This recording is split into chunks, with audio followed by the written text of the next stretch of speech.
ಸರ್ವೇ ಭವಂತು ಸುಖಿನಃ. ಇಂದಿನ ಪಂಚಾಂಗ.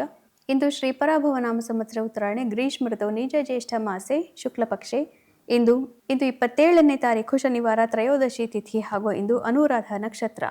ಇಂದಿನ ಭವಿಷ್ಯವನ್ನು ನೋಡೋಣ. ಮೇಷರಾಶಿಯವರಿಗೆ ಅಷ್ಟಮದಲ್ಲಿ ಇಂದು ಚಂದ್ರ ಬಂದಿರೋದ್ರಿಂದ ಮನಸ್ಸಿಗೆ ಸ್ವಲ್ಪ ಕ್ಲೇಶ.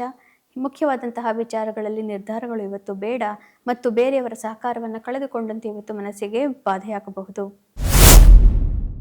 ವೃಷಭ ರಾಶಿಯವರಿಗೆ ಗಜಕೇಸರಿ ಯೋಗ, ಮನಸ್ಸಿಗೆ ನೆಮ್ಮದಿ ಪ್ರಾಪ್ತಿ, ಪಾರ್ಟ್ನರ್ಶಿಪ್ಗಳಲ್ಲಿ ಯಶಸ್ಸು, ದಾಂಪತ್ಯದಲ್ಲಿ ಬಹಳ ದೊಡ್ಡದಾದಂತಹ ನೆಮ್ಮದಿ ಹಾಗೂ ಕೆಲವೊಂದು ಕಾರ್ಯಕ್ಷೇತ್ರದಲ್ಲಿ ನಾಯಕತ್ವ, ಲೀಡರ್ಶಿಪ್ ಪ್ರಾಪ್ತಿ. ಮಿಥುನ ರಾಶಿಯವರಿಗೆ ಸ್ವಲ್ಪ ಕಷ್ಟಕರವಾದಂತಹ ದಿವಸ, ಆದರೂ ಕೂಡ ಶತ್ರುಗಳೆಲ್ಲ ಹಿಮ್ಮೆಟ್ಟುತ್ತಾರೆ, ಮನಸ್ಸಿಗೆ ನೆಮ್ಮದಿ. ಶತ್ರುಗಳ ಬಾಧೆ ಸ್ವಲ್ಪ ಅತಿ ಆಯ್ತೇನೋ ಅಂತ ಅನ್ನಿಸಬಹುದಾದಂತಹ ದಿವಸ. ಕರ್ಕ ರಾಶಿಯವರಿಗೆ ಉತ್ತಮವಾದಂತಹ ದಿವಸ, ಮನಸ್ಸಿಗೆ ನೆಮ್ಮದಿ ಪ್ರಾಪ್ತಿ. ಮುಖ್ಯವಾದಂತಹ ನಿರ್ಧಾರಗಳನ್ನು ಇವತ್ತು ಮಾಡೋದು ಬೇಡ.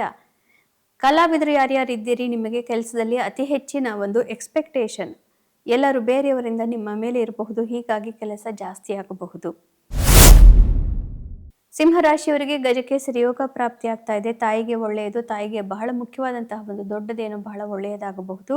ಆಸ್ತಿಪಾಸ್ತಿ ವಿಚಾರಗಳು ಹಾಗೂ ಕೋರ್ಟು ಕಚೇರಿ ವ್ಯವಹಾರಗಳಲ್ಲಿ ಇಂದು ಜಯ ಪ್ರಾಪ್ತಿ.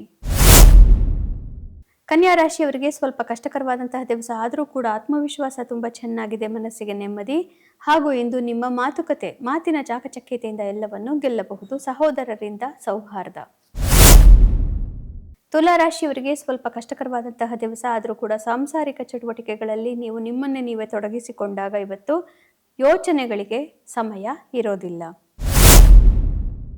ವೃಶ್ಚಿಕ ರಾಶಿಯವರಿಗೆ ಗಜಕೇಸರಿ ಯೋಗ ನಿಮ್ಮ ರಾಶಿಯಲ್ಲಿ ಪ್ರಾಪ್ತಿ ಆಗ್ತಾ ಇದೆ. ಆದ್ದರಿಂದ ಇವತ್ತು ಬಹಳ ದೊಡ್ಡ ಪರಾಕ್ರಮಯುತವಾದಂತಹ ಒಂದು ನಿರ್ಧಾರವನ್ನು ತೆಗೆದುಕೊಂಡು ಕೆಲಸವನ್ನ ಮಾಡೋದಕ್ಕೆ ಹುರುಪನ್ನ ಪಡೆಯಬಹುದು. ಧನು ರಾಶಿಯವರಿಗೆ ಸ್ವಲ್ಪ ಕಷ್ಟಕರವಾದಂತಹ ದಿವಸ, ನಿಮ್ಮ ವ್ಯಯಭಾವದಲ್ಲಿ ಗಜಕೇಸರಿ ಯೋಗ ಇದೆ, ಹೀಗಾಗಿ ಕೆಲವೊಂದು ಮಿತ್ರತ್ವಗಳಲ್ಲಿ ಒಡಕು ಹಾಗೂ ಪರ್ಮನೆಂಟ್ ಆಗಿ ಅವುಗಳು ತೊರೆದು ಹೋಗುತ್ತೇನೋ ಅನ್ನುವಂತಹ ಬಾಧೆ ಇರಬಹುದು. ಆರೋಗ್ಯದಲ್ಲಿ ತೊಂದರೆಗಳು ಸಾಧ್ಯ. ಮಕರ ರಾಶಿಯವರಿಗೆ ಅತ್ಯುತ್ತಮವಾದಂತಹ ದಿವಸ, ಇಷ್ಟಾರ್ಥ ಸಿದ್ಧಿ, ಮನಸ್ಸಿಗೆ ನೆಮ್ಮದಿ, ಗುಂಪುಗಳಿಂದ ಧನಾಗಮ, ಮಿತ್ರರಿಂದ ಅತಿ ಹೆಚ್ಚಿನ ಸೌಹಾರ್ದ. ಕುಂಭರಾಶಿಯವರಿಗೆ ನಿಮ್ಮ ದಶಮ ಭಾವದಲ್ಲಿ ಗಜಕೇಸರಿ ಯೋಗ, ಹೀಗಾಗಿ ಇಂದು ಕಾರ್ಯಕ್ಷೇತ್ರದಲ್ಲಿ ಬಹಳ ದೊಡ್ಡದಾದಂತಹ ಒಂದು ಯಶಸ್ಸನ್ನು ನೀವೀಗ ನೋಡ್ತೀರಿ ಮತ್ತು ದೊಡ್ಡ ಪ್ರಶಂಸೆ ಅಥವಾ ಸರ್ಟಿಫಿಕೇಟ್ ಇತ್ಯಾದಿಗಳನ್ನು ಪಡೆದುಕೊಳ್ಳಬಹುದು.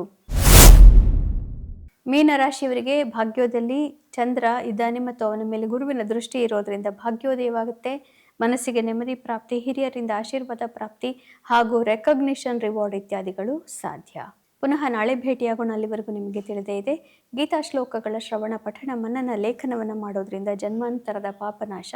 ಶುಭಮಸ್ತು. ಶ್ರೀಕೃಷ್ಣ ವಿಜಯತೆ.